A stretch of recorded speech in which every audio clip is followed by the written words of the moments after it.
मानव समाज का अध्ययन, उत्खनन और उससे प्राप्त वस्तुओं के विश्लेषण के जरिए करते हैं। हाल में विज्ञान की प्रगति ने हमारे विश्लेषण को मदद की है।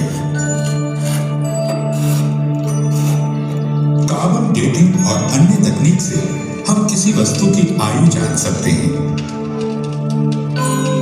अब हम पुरानी हड्डी के टुकड़ों से डीएनए हासिल कर इसकी तुलना अन्य लोगों से कर सकते हैं। करीब 50 लाख साल पहले मानव वंश वृक्ष विभाजित हो गया। आधे वानर के रूप में विकसित हुए, जैसे हमारे करीबी आनुवंशिक संबंधी चिंपैंजी, जबकि अन्य हमारे आरंभिक पूर्वज के रूप में विकसित हुए। एक अहम खोज से पता चलता है कि कब वानर इंसानों की तरह हो गए। रात में जीवाश्मित उनके पैरों के निशान बताते हैं कि पूर्व मानव वानरों का एक समूह ज्वालामुखी की छाया में चला था।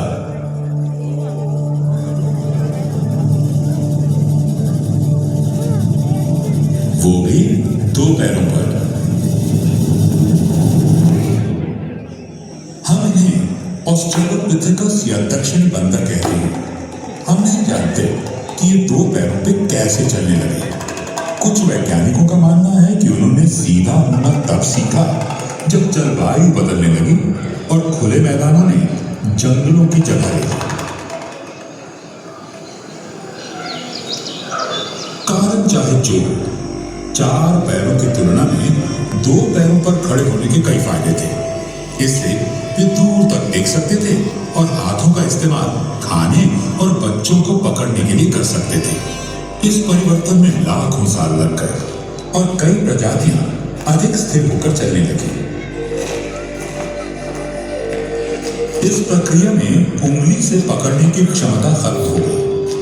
उनके निचले अंग पैर बन गए और ऊपरी अंग हाथ।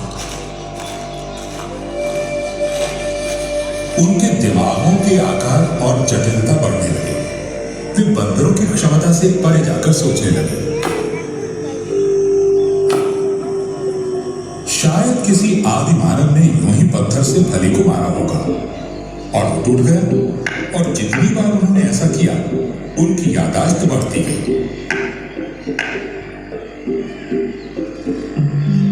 कुछ समय बाद उन्होंने पत्थरों को ही तोड़ना शुरू किया और उन्हें नुकीला बनाया, ताकि उनका इस्तेमाल फली तोड़ने के साथ साथ मांस काटने में भी हो सके।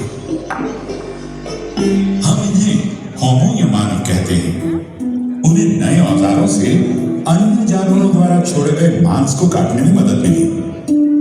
मांस खाने से उन्हें अधिक प्रोटीन मिलने लगा। कुछ विशेषज्ञों का मानना है कि इस कारण उनके मस्तिष्क के आकार बढ़ गए। उनकी तादाद बेशक कम नहीं होगी,